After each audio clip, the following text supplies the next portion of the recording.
दशा माता की कहानी। दशा माता की जय। एक समय की बात है, एक गांव में 4 भाई रहते थे। उनके माता पिता की मृत्यु हो गई थी। चारों भाई खेती बाड़ी का काम करते थे और साथ में मिलकर रहते। कुछ समय बाद बड़े भाई की शादी हो गई। उसकी पत्नी आने के बाद घर का सारा धन माल, सास के गहने और बाकी सब कुछ अपने पास रख लेती है। थोड़े समय पश्चात एक एक करके बाकी सभी भाइयों की भी शादी करा देते हैं। तीनों भाभियां आपस में जमीन के हिस्से कर लेती है और उसमें से जमीन का एक छोटा सा टुकड़ा सबसे छोटे भाई और उसकी पत्नी को देखकर उन्हें अलग कर देती है। सबसे छोटे भाई की पत्नी को दशा माता का इष्ट था और वह बहुत नियम धर्म वाली थी। चैत का महीना आने पर जब होली जलती है तब सबसे छोटी बहू मामा भांजे से होली की जाल जलती हुई होली की लो में से कुकड़ी कच्ची सूत का धागा निकलवाती है और फिर 10 दिनों तक लोटा भरकर दशा माता की कहानी कहती है।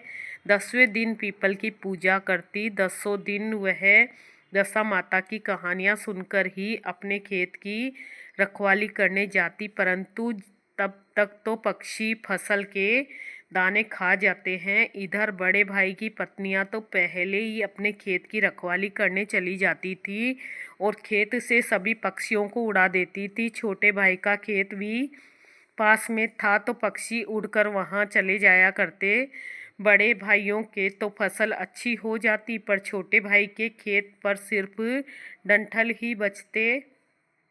जब फसल काटने का समय आया तब भी सभी भाई भाभी फसल काटने जाते। छोटा भाई भी अपने भाई भाभी से कहता कि मैं भी मेरे खेत पर फसल काटने जाता हूँ, तो इस पर बड़ी भाभी उसको ताना मारती है कि तुम्हारी पत्नी तो नियम धर्म वाली है। कहानियाँ सुनती थी, दशा माता को पूछती थी, फिर खेत आती थी। जितने में तो पक्षी तुम्हारे खेत के दाने खा जाते थे, अब तुम क्या फसल काटोगे। भाभी का ताना सुनकर छोटे भाई को गुस्सा आ जाता है।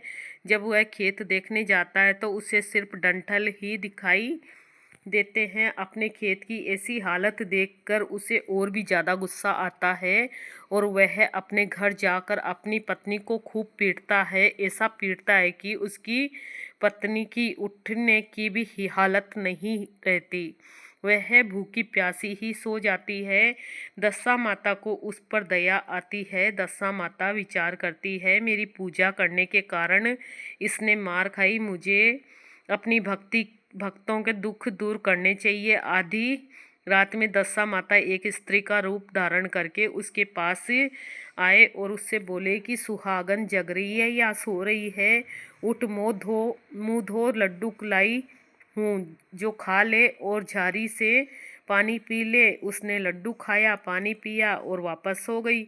जब छोटी बहू के पति को गुस्सा थोड़ा कम हो जाता है तो वो अपनी पत्नी को देखने आता है और मन ही मन सोचता है कि इतना मारा मैंने, उसको देखूं तो सही, कहीं वह मर तो नहीं गई, खबर तो करूं कैसी है वह। घर पहुंचकर वह अपनी पत्नी को बोलता है, देख उठ जा। दशा माता के दिए हुए लड्डू और सोने के लोटे पर उसकी नज़र पड़ती है तो वह पूछता है कि ये सोने का लोटा और लड्डू कहाँ से आया। उसकी पत्नी बोलती है कि एक देवी सदृश स्त्री आती है, उन्होंने बहुत सारा जेवर भी पहन रखे थे, वो ही मुझे उठाती है और मुझे लड्डू खिलाती है, पानी पिलाती है और चली जाती है। सवेरा होने पर वह आदमी अपने खेत पर जाता है तो क्या देखता है कि खेतों में तो मोतियों की फसल उग रही है।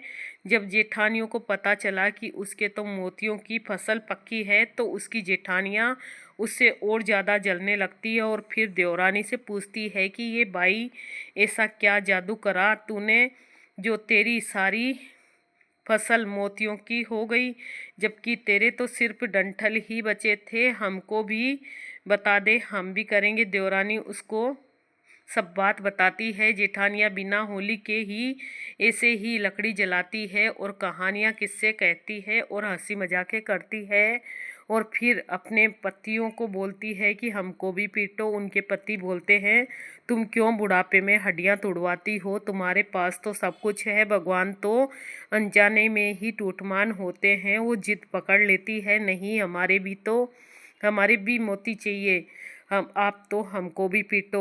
उनके आदमी ने उनको भी खूब पीटा। दशा माता ने सोचा, अगर इनको चमत्कार नहीं बताया तो ये सच्ची नहीं मानेगी। तो फिर आधी रात को दशा माता पधारे और बोले, सुहागन सो रही है या जाग रही है, ले लड्डू खा ले और पानी पी ले। उसकी भाभियाँ उठकर लड्डू खाती है, पानी पीती है और सो जाती है।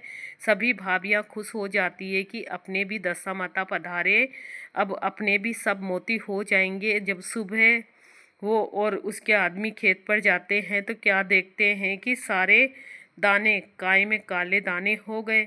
उसकी भाभियाँ बहुत दुखी होती है, कहती है कि अब क्या करें, ये तो कायम हो गए, अब साल भर खाएंगे क्या, बच्चे भूखे मर जाएंगे। उनके पति बोलते हैं कि हमने तो पहले ही कहा था मत करो ऐसे, पर तुम लोग ही नहीं मानी, तुम लोगों के चक्कर में का ये दाने भी काले हो गए, अब क्या करोगे।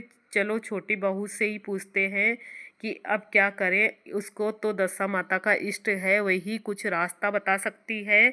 छोटी बहू तो बहुत सीधी थी, उसने दशा माता से प्रार्थना करके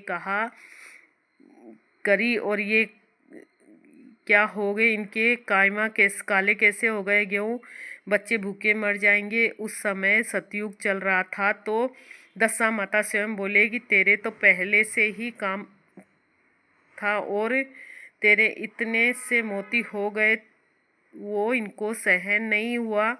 वो दशा माता के पांव पड़ती है और कहती है कि हे माता जी, जेठ जी और बच्चों की तरफ देखिए, आप जेठ जी और बच्चों की तो कोई गलती नहीं है, वो भूखे मर जाएंगे, इनके लिए आप वापस दाने कर दो। तो इस पर दशा माता बोलते हैं कि सारी ज़मीन, रुपया, पैसा, जेवर सब दबा कर बैठे हैं, अब तो ज़मीन, पैसे, जेवर सब कुछ बराबर 4 हिस्सों में बांटे और चौथा हिस्सा तेरे को भी दे तो मैं ये मिटेगा, वरना नहीं मिटेगा। ले गरासनी तेरे को टूटे और हमसे रूठे। ऐसा बोलकर भाभियाँ दुखी मन से उनको चौथा हिस्सा दे देती है। सभी भाई भी बहुत खुश हो गए कि कुछ भी नहीं दे रखा था, पर दशा माता की कृपा से सब बराबर बट गया।